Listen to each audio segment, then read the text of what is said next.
Queridas irmãs, queridos irmãos, caras amigas e amigos que nos acompanham através da nossa TV, que a paz de Jesus esteja conosco.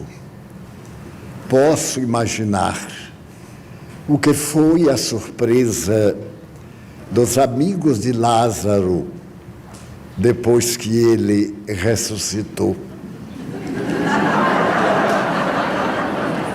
Seus amigos e irmãos na fé nos recebem e aplaudem no plano físico.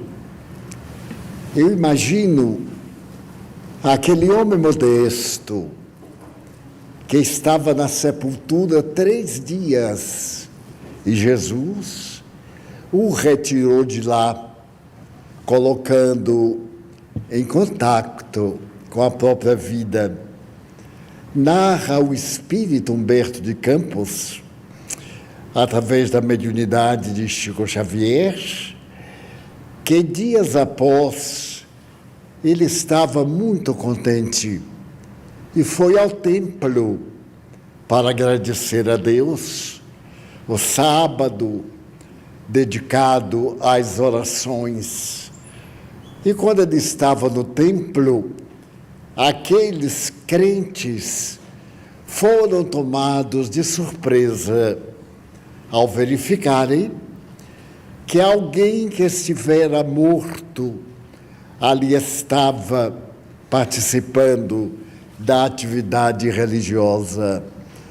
E então, algo zombeteiro, começaram a chiscanar, a depreciar, a dizer que ele era um fantasma e o templo era um lugar de glória e não de fantasmas.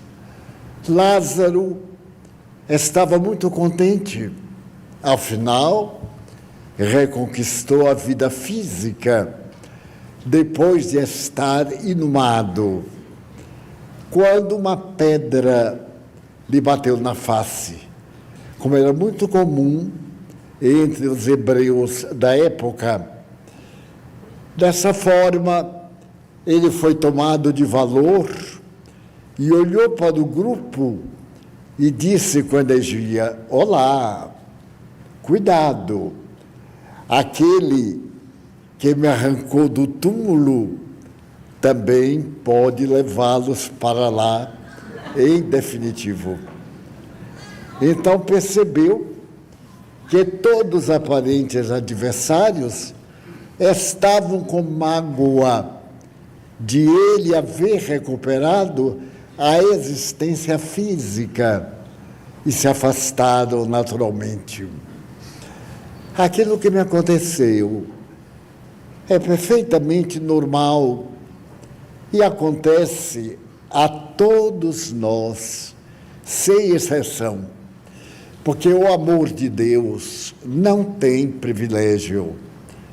Eu exulto de alegria pela fé religiosa que abraço, o Espiritismo, porque após 2 anos e meses, Deus me permitiu o retorno da saúde numa idade muito avançada, 97, 98 anos.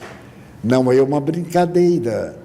Por si só, uma máquina que resiste 90 anos no trabalho, por mais cuidado que se tenha com ela, enferruja, apresenta defeito, e é necessário ser naturalmente reparada, organizada, a fim de poder continuar a sua tarefa.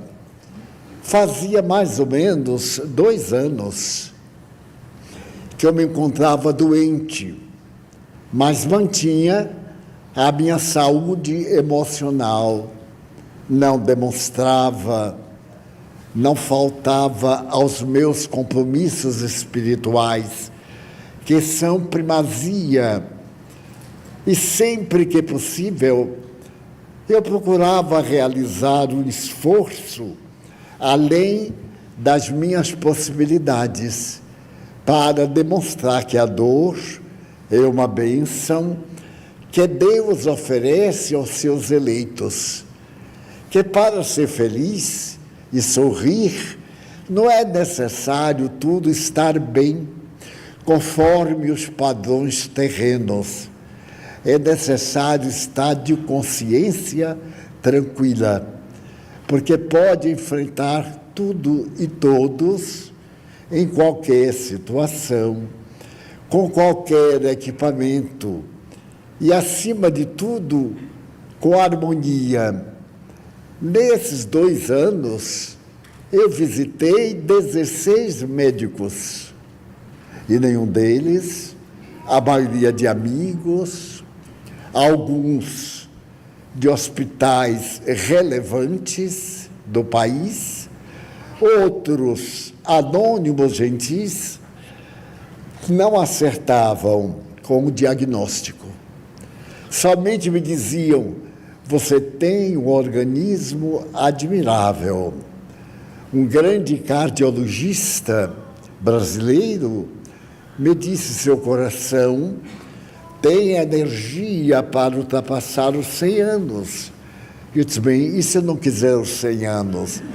Ele disse: você oferece esse resto a alguém que está querendo. E assim fui levando. De repente, no entanto, eu estava conversando com uma das nossas tias da Mansão do Caminho, quando me começou uma estranha dor, mais ou menos na região renal, no lado direito. Aquela dor aguda como um punhal que estivesse cortando.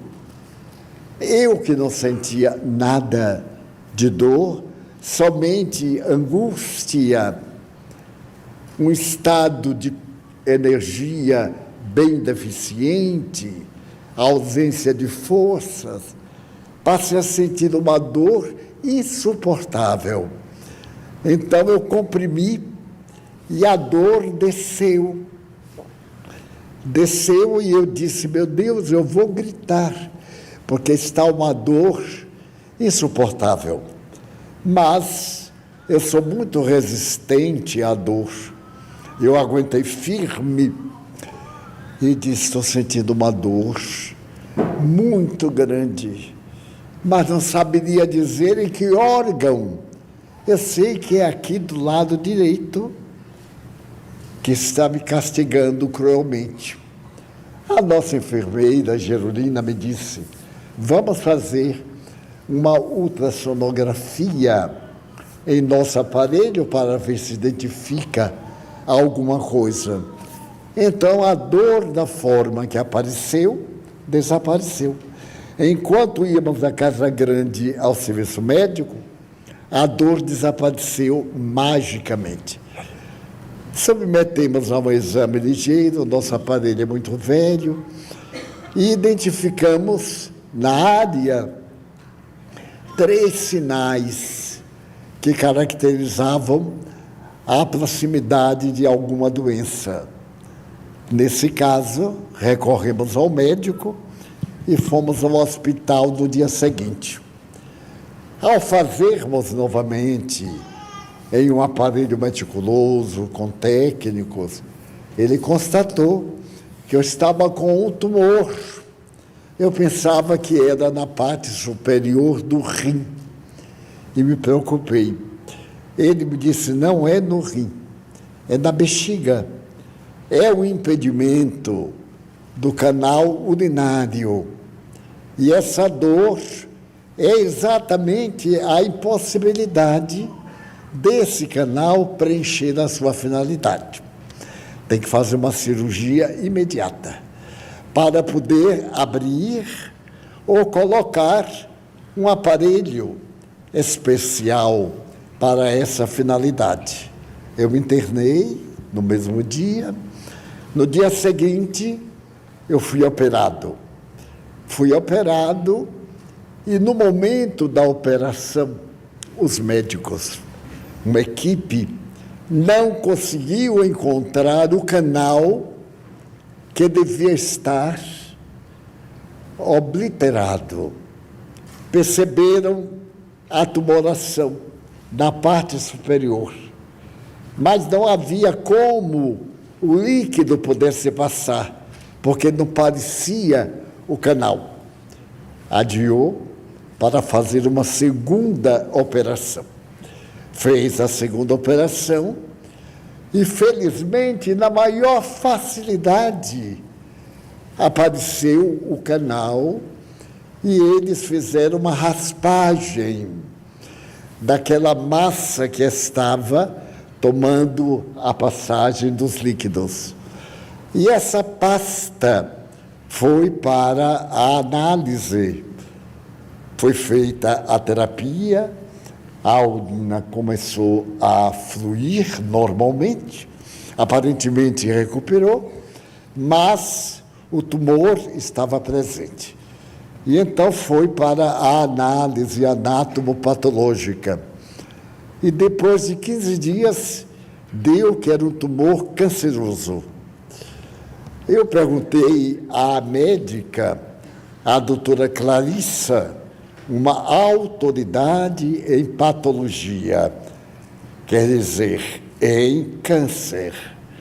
E como no meu caso, eu sabia que era cancerígeno, só não sabia qual era o órgão, ela assumiu a direção da equipe. E com uma grande equipe, começou a estudar e constatou que o câncer estava numa dimensão não muito surpreendente, mas estava jovem, forte e crescendo com muita rapidez. Então eu perguntei, olha, doutora, por favor, não me engane, porque eu conheço o meu corpo e se disser que eu não tenho nada, eu sei que não é verdade. Eu quero saber exatamente, para acompanhar o meu próprio caso. Eu quero saber se as células eram cancerosas. Ela disse, eram. Eu disse, o que é que se faz no caso desse? Perfeitamente tranquilo, como se fosse um diagnóstico de gripe. Ela me disse, nós vamos fazer uma série de exames, vamos fazer um tratamento medicamentoso e vamos aplicar raios e, ao mesmo tempo, químios, para que tentemos deter. A quimioterapia é sempre temida, mas eu acredito que o medo contribui muito para o paciente sofrer. Eu não senti absolutamente nada. Era como se eu estivesse tomando licor de genipapo em São João. Era, portanto, muito agradável. Eu ia ao hospital, fazia trabalho, fazia a químio, vinha a outro hospital para poder fazer outra apresentação de raio. E assim fui durante uma semana. Por fim, 10 dias depois que eu estava tomando o produto danoso, a técnica disse, Divaldo, está ocorrendo uma coisa que eu não vejo há muito tempo. O tumor está diminuindo. E eu perguntei, mas como você sabe que está diminuindo? Ela pegou as chapas e me mostrou o primeiro na parte superior da bexiga. E logo a sucessão. E olhando do primeiro a este, realmente este estava pela metade. Eu disse, é que ele está com medo de mim. É necessário raça para me enfrentar. E lembrei-me de um livro admirável que eu li há uns 10 anos, a respeito da voz do coração. A ciência fala que o coração não tem sentimento. E um autor havaiano, urologista, teve necessidade de fazer uma cirurgia de medula e ficou no hospital de Harvard durante uma temporada. Tinha que ficar num ambiente de penumbra, de silêncio, de absoluta tranquilidade.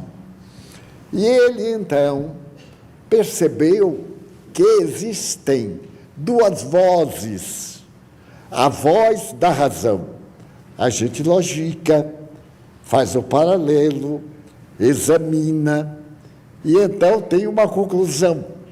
E aquela voz que se opõe, absolutamente inesperada, uma coisa praticamente absurda, torna-se factível em nosso pensamento.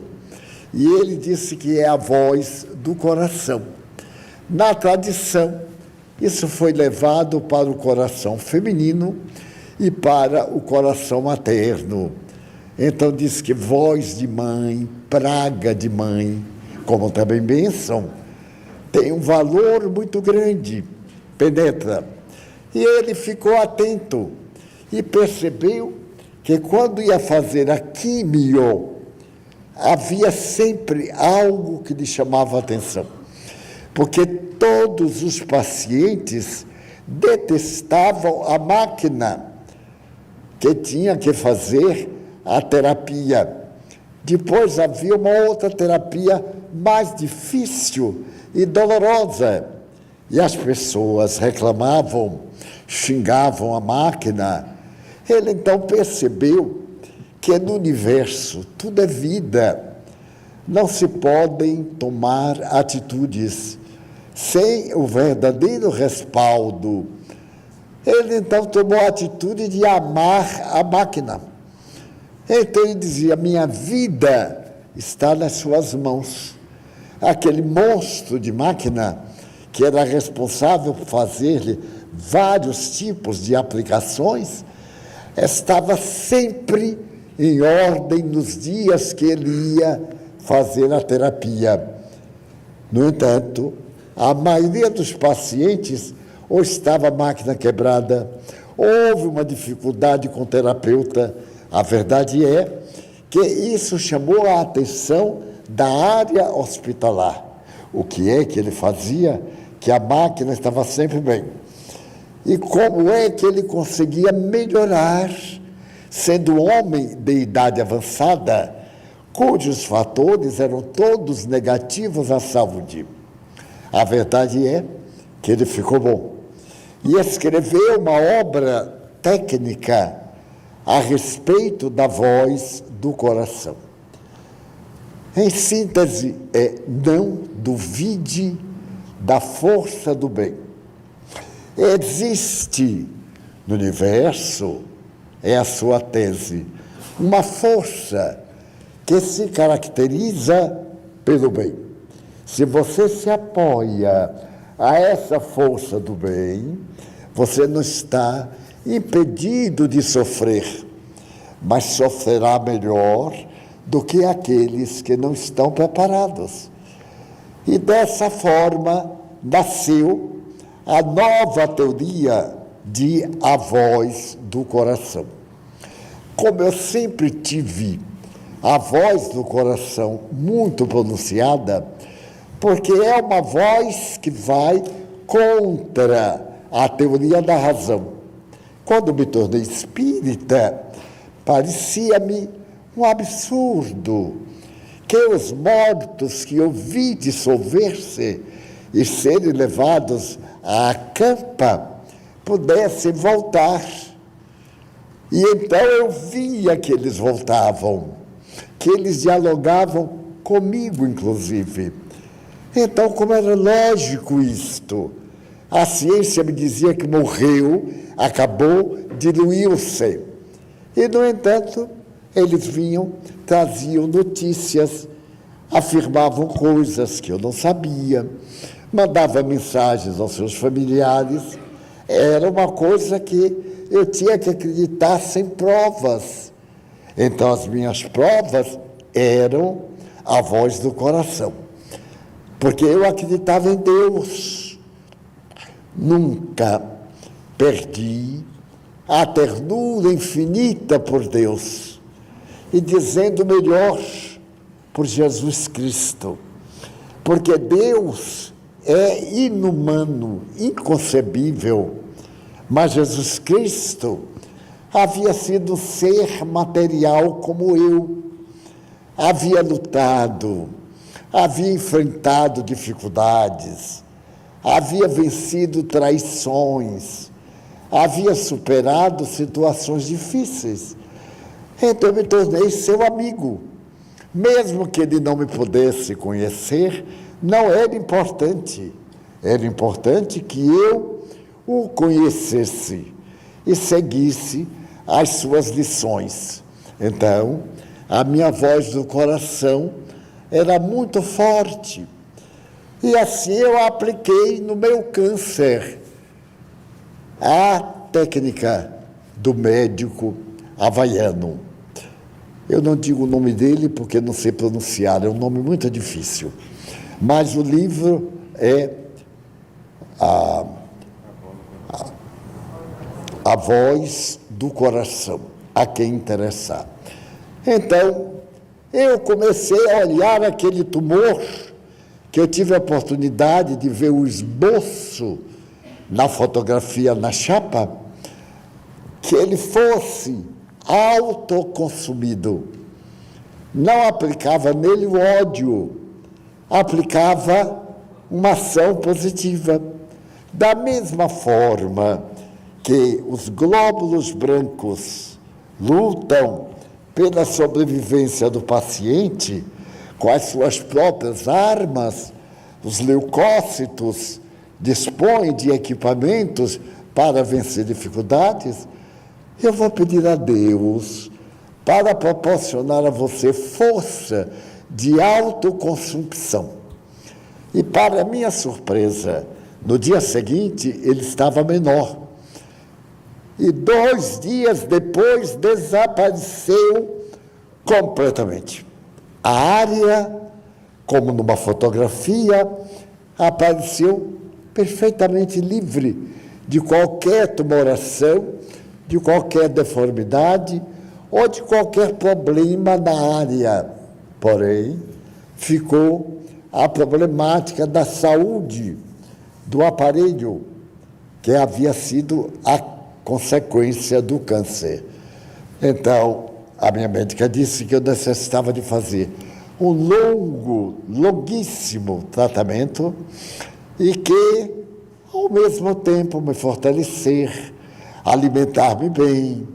O doutor Café, esse jovem idealista, com a sua equipe terapêutica alimentar, teve a gentileza, ele é simpático ao espiritismo e toda a sua família, há mais de 50 anos os familiares são espíritas, seus pais que desencarnaram, todos seus irmãos, todos médicos, 3 médicos, uma médica, e ele então criou uma teoria alimentar, os alimentos positivos, aqueles que auxiliam e aqueles que não auxiliam. Então, a doutora que colabora com ele me disse: você pode se alimentar do que quiser. Eu achei uma maravilha. Não pode haver nada mais agradável. Porém, o apetite desapareceu. Não pode haver nada mais paradoxal. Morrendo a fome e sem apetite para comer. Nada, nenhum alimento. A mansão do caminho se enfloresceu.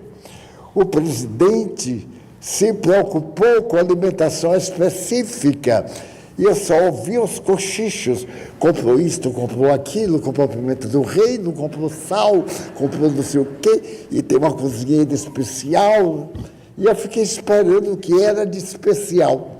Era carneiro, carne de charque, essas coisinhas leves, então, feijoada.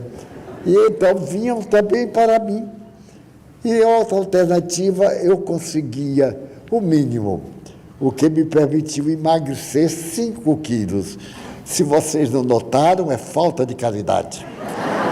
Porque eu estou adorando ter ficado magro. E agora ela me diz, coma. E eu digo, se eu comer, eu engordo. Se eu não comer, eu morro. São 2 alternativas. Então eu faço assim, eu como metade, e a metade, eu digo, mantenha a magreza. Não pode ver nada melhor do que velhinho sapeca, né? Um velhote sapeca, imagine, um velhote que o ventre puxa para frente, é horrível, que coloca a cintura cá embaixo nas pernas, então o cinturão, ao invés de ligar, faz um V na frente, e aquela melancia sai como apresentação global. Muito bem. Então, eu me dei conta que a minha mente, vinculada ao bem, poderia contribuir para a minha melhora. Então, perguntei à mentora Joana de Ângeles. O mais que me felicita é que eu não perguntei a ela nem uma vez se ia ou não morrer. Eu tinha uma vontade louca, mas não perguntava. Se ela não dizia, eu não perguntava. Foram passando os dias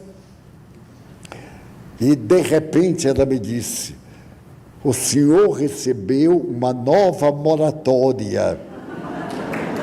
Eu disse, não.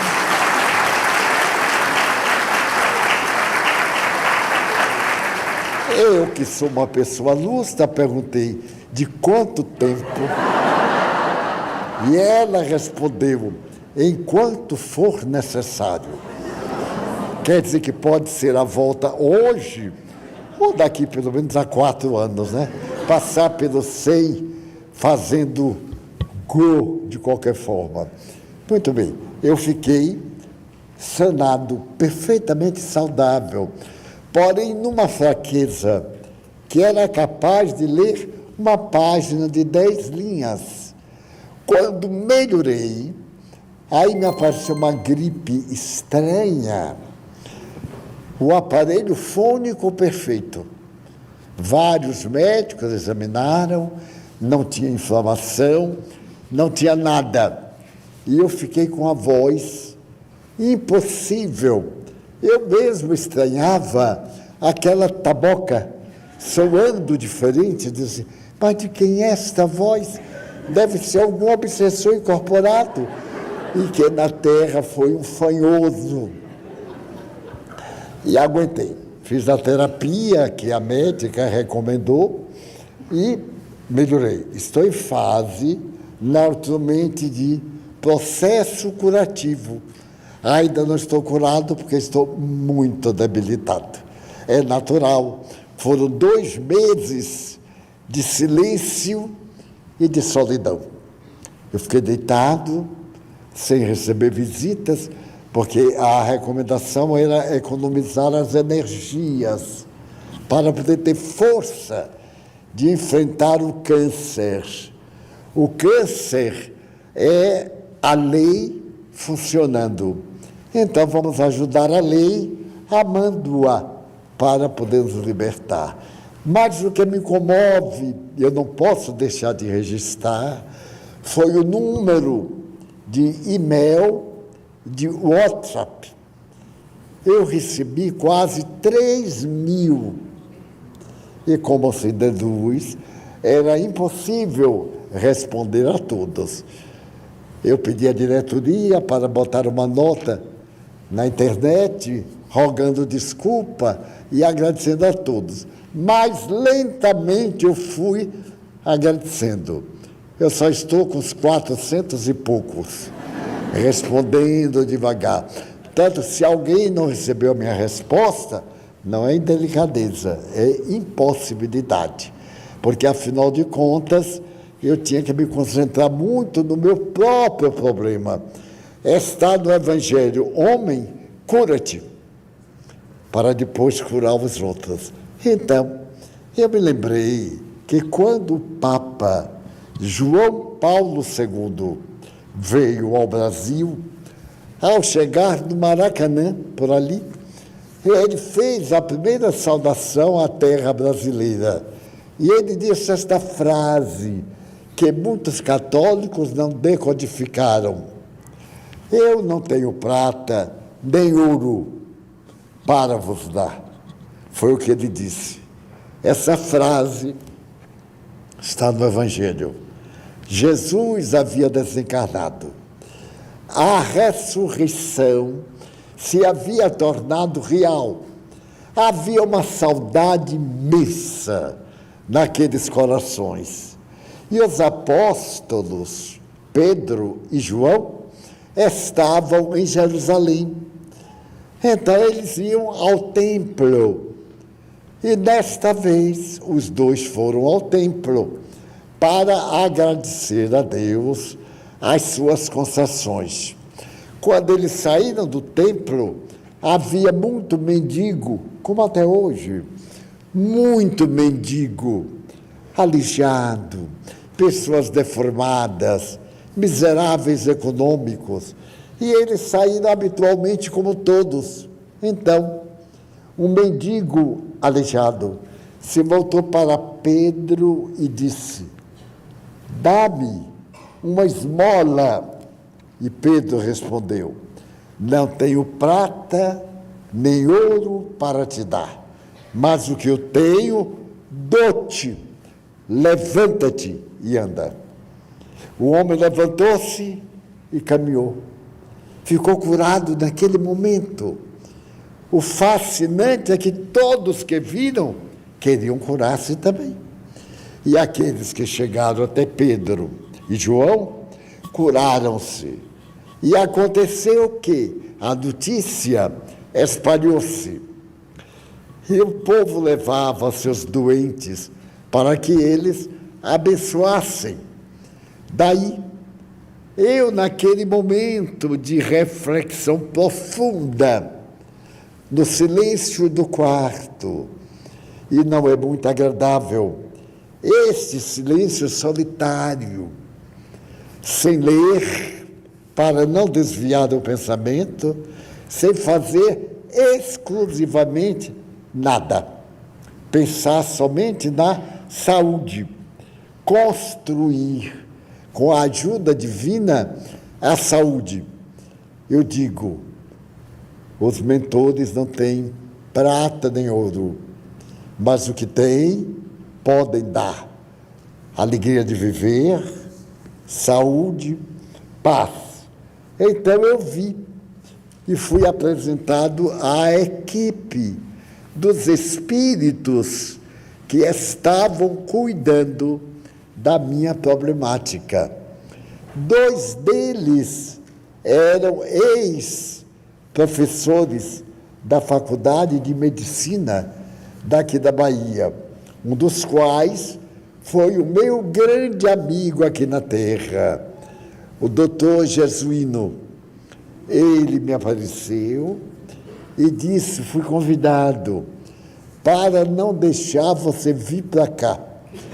Ainda é cedo. Eu acho essas palavras tão bonitas. Ainda é cedo. Permaneça no trabalho. Nós estamos aqui porque vida é a presença de Deus.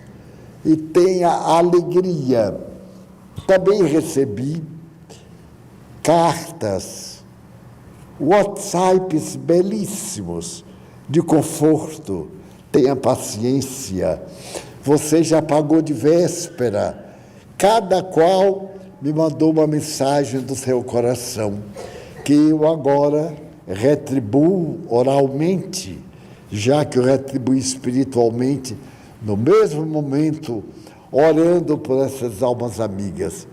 Recebi esse contato de todo lado, amigos, pessoas também desesperadas, vários cancerosos que me escreveram dizendo: você tem coragem, você tem fé, eu estou aqui sendo comido por um câncer cruel. Eu digo: ame a seu irmão, que está libertando você da cadeia. O câncer, ao devorar as nossas carnes, ao contribuir com as nossas forças, nos está cortando as algemas ao crime, ao vício, à perversão, e está nos libertando. Se eu pudesse dar uma ideia, vamos tomar isso no tom do arco-íris. Eu veria aquela mancha bem forte, bem viva, bem vibrante, bem úmida, como se fosse um azeite pairando no ar. É o câncer. Ele então vai, através de células muito hábeis, ele se aproxima da próxima e quando essa se vai multiplicar, ele devora. E aquela saudável se transforma em duas outras ferozes que caem na corrente sanguínea e vão aparecer em órgãos bem diferentes daquele no qual está a matriz.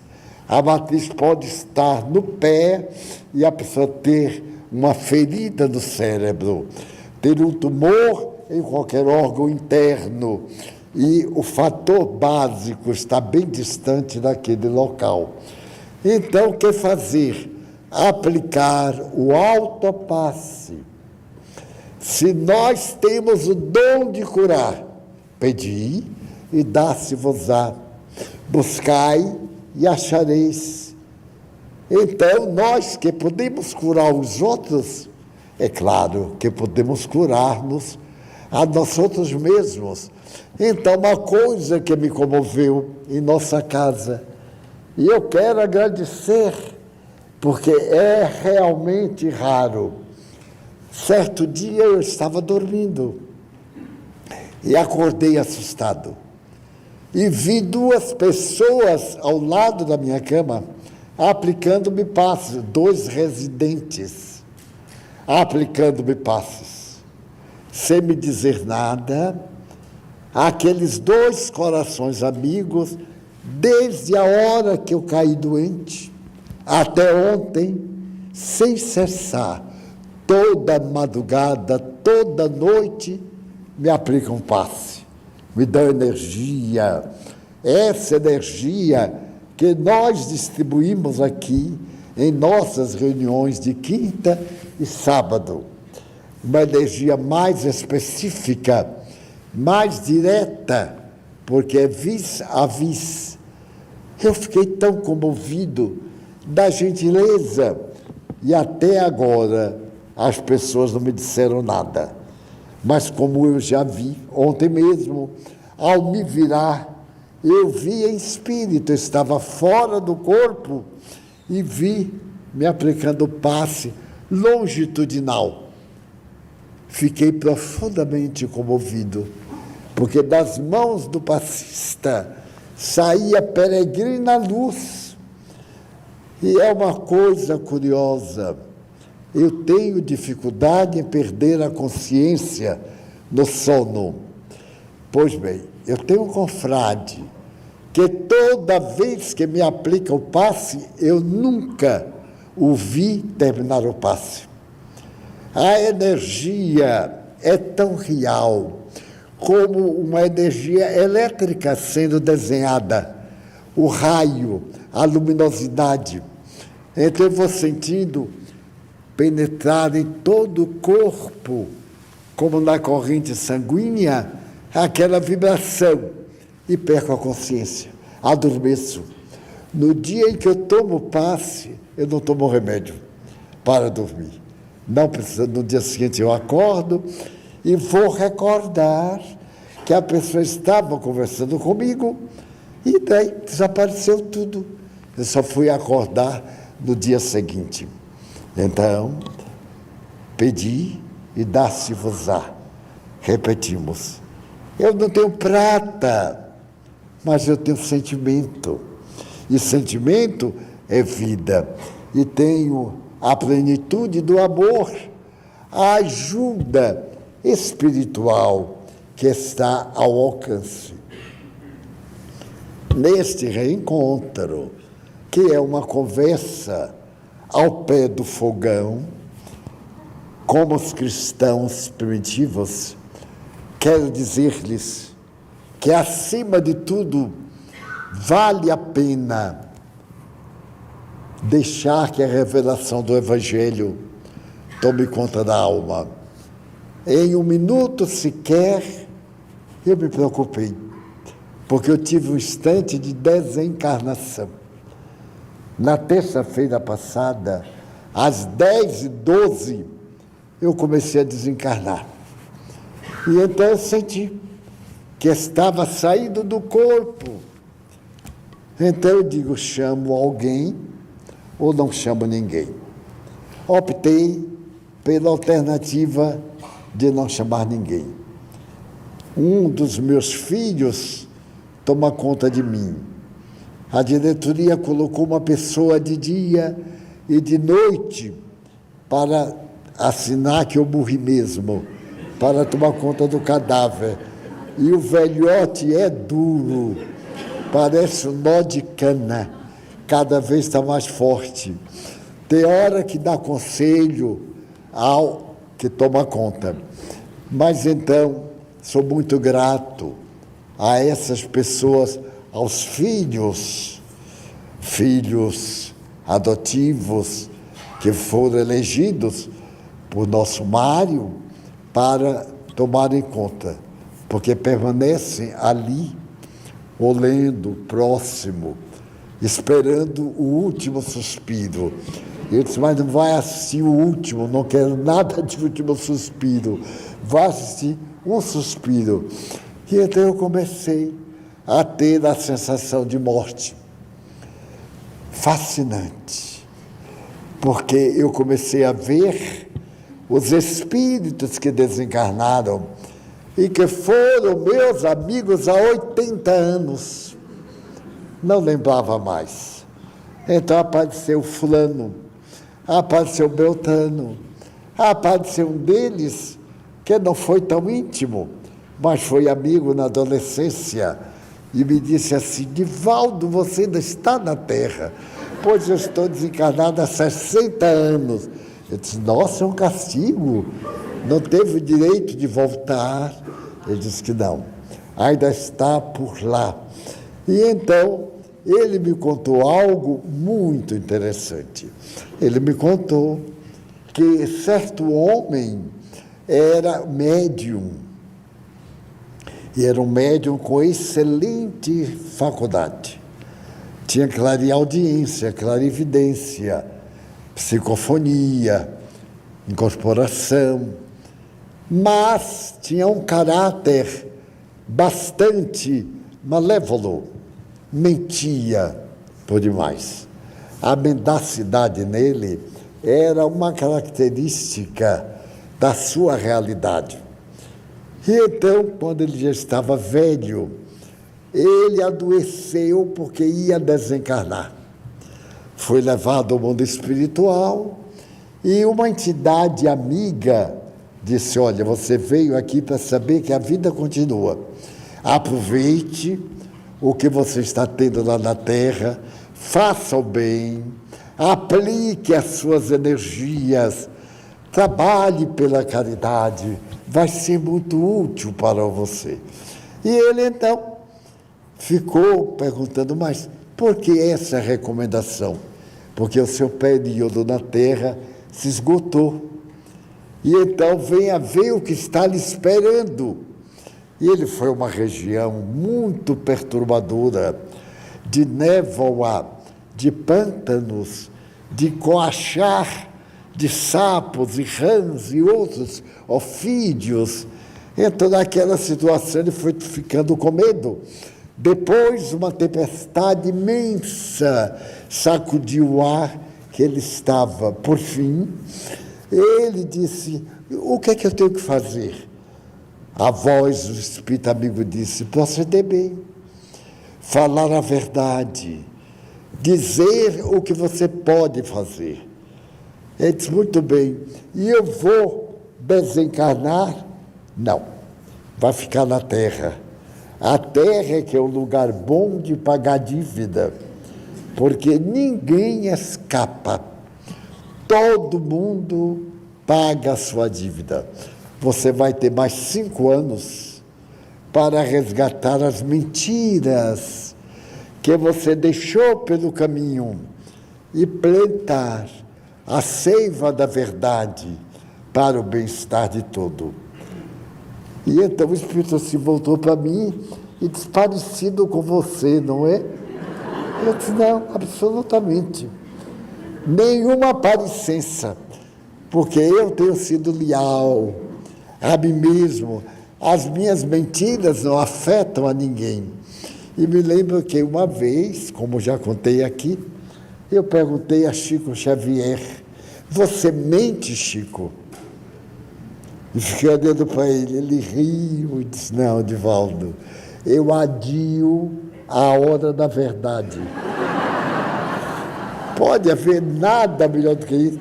Às vezes eu tenho adiado, e aí eu boto uma florzinha para cá, boto um vaso para lá, algo agradável aqui.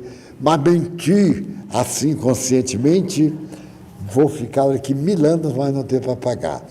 Então, quero dizer, das bênçãos da fé religiosa, quanto ela é boa, do pensamento bom. Se nós estamos magoados com alguém, e é normal que estejamos, deixemos para lá.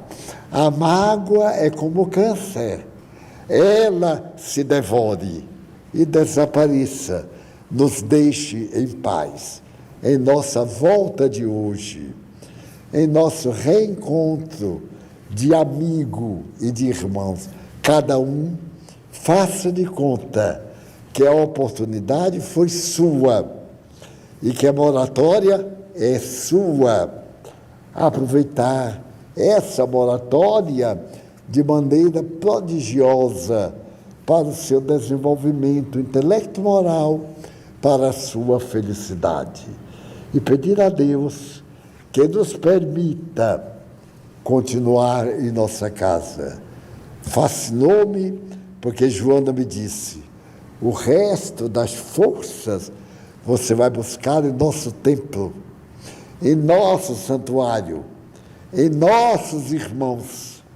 Vai mergulhar no fluido cósmico e vai aurir desse fluido, para poder ter força de cada dia estar com melhor disposição.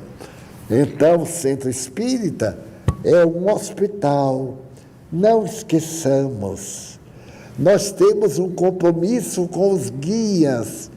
Eles necessitam de nossa energia para ajudar a outros. Precisam de nós para nos inspirar o bem. Participar das reuniões é uma forma de, em nome de Deus, estarmos unidos na fé, trabalhando pelo nosso bem-estar. Divaldo Franco compartilha um dos momentos mais desafiadores de sua trajetória: a luta contra o câncer. Sua narrativa transcende a dor física e o tratamento médico, conduzindo-nos a uma profunda reflexão sobre fé, resignação e a influência da espiritualidade benfeitora na recuperação da saúde. Ele nos mostra como a conexão com o bem e o amparo dos espíritos superiores podem fazer a diferença nesse processo. No Espiritismo, compreende-se que as enfermidades físicas podem ter origens espirituais, resultantes de compromissos assumidos antes da reencarnação ou de desequilíbrios energéticos acumulados ao longo da vida. A doença, segundo essa visão, não é um castigo, mas uma oportunidade de aprendizado e evolução moral. Divaldo relata que, mesmo nos momentos de maior fraqueza, percebeu como a mente pode atuar como uma poderosa aliada na cura. Ele cita a obra A Voz do Coração, escrita por um antigo paciente de câncer, um urologista do Havaí, que demonstrou cientificamente como a conexão mental com sentimentos elevados pode favorecer o processo de recuperação. O autor comprovou que cultivar pensamentos positivos e uma atitude de gratidão influencia diretamente as células do corpo e também cria um ambiente que favorece a cura.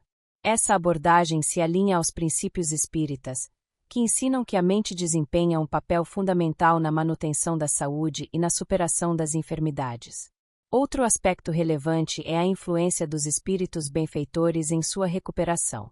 De acordo com a doutrina espírita, os passes magnéticos e a assistência espiritual auxiliam no reequilíbrio energético do perispírito, que serve de ponte entre o espírito e o corpo físico. Muitas vezes médicos desencarnados atuam nesses processos, aplicando energias curativas. Essa realidade reforça a importância do autopasse e da sintonia mental para a conquista do equilíbrio físico e espiritual. Divaldo também faz uma conexão inspiradora com os ensinamentos de Jesus e seus apóstolos. Ele menciona a passagem bíblica em que Pedro cura um paralítico ao dizer: "Não tenho prata nem ouro, mas o que tenho, isso te dou." No Espiritismo, Jesus é considerado o espírito mais elevado que já encarnou na Terra, possuindo um domínio absoluto sobre os fluidos espirituais. Os espíritos superiores também podem fazer curas em menor escala, dentro das leis divinas. Em sua convalescença, Divaldo menciona um fenômeno que pode ser identificado como uma experiência de quase morte. Durante esse período de extrema debilidade, percebeu a presença de amigos espirituais, alguns desencarnados há décadas, e sentiu um desprendimento parcial do corpo físico. No entendimento espírita, isso ocorre porque em estados de saúde debilitada, o perispírito pode começar a se desprender parcialmente do corpo antes da morte biológica, permitindo visões do plano espiritual. Esse episódio reforça a continuidade da vida e a assistência constante que recebemos do mundo invisível, mesmo sem nos darmos conta. Desde o diagnóstico até a recuperação, Divaldo enfrentou essa prova com serenidade, ressaltando a importância da oração e do equilíbrio emocional. Em um momento marcante, recebeu de sua mentora espiritual Joana de Ângeles a notícia de que lhe havia sido concedida uma moratória espiritual. Esse conceito no Espiritismo refere-se a um prolongamento da vida física, concedido por mérito ou pela necessidade de cumprir tarefas inacabadas. Allan Kardec esclarece que o tempo de encarnação não é fixo e pode ser flexibilizado conforme o progresso do espírito e sua missão. A grande lição desse relato é a força da fé e da serenidade diante das dificuldades. O Espiritismo ensina que mesmo nos momentos mais dolorosos, há sempre um propósito e um amparo invisível que nos sustenta. A doença pode ser um processo de reajuste espiritual, e a forma como enfrentamos os desafios determina nossa evolução. A trajetória de Divaldo nos mostra que mesmo diante das adversidades, podemos encontrar sentido e crescimento, desde que nos conectemos com o bem e confiemos na assistência divina. Com essas reflexões, compreendemos melhor a mensagem transmitida por Divaldo. A espiritualidade não nos isenta das provas da vida, mas nos fortalece para enfrentá-las com coragem e resignação. A oração e os passes são valiosos instrumentos para manter o equilíbrio e atrair boas influências. Que essa história nos inspire a confiar no amparo divino e a buscar sempre a serenidade diante dos desafios do caminho. Gostaria de deixar seu testemunho de fé? Que tal compartilhar conosco sua visão sobre esse tema emocionante?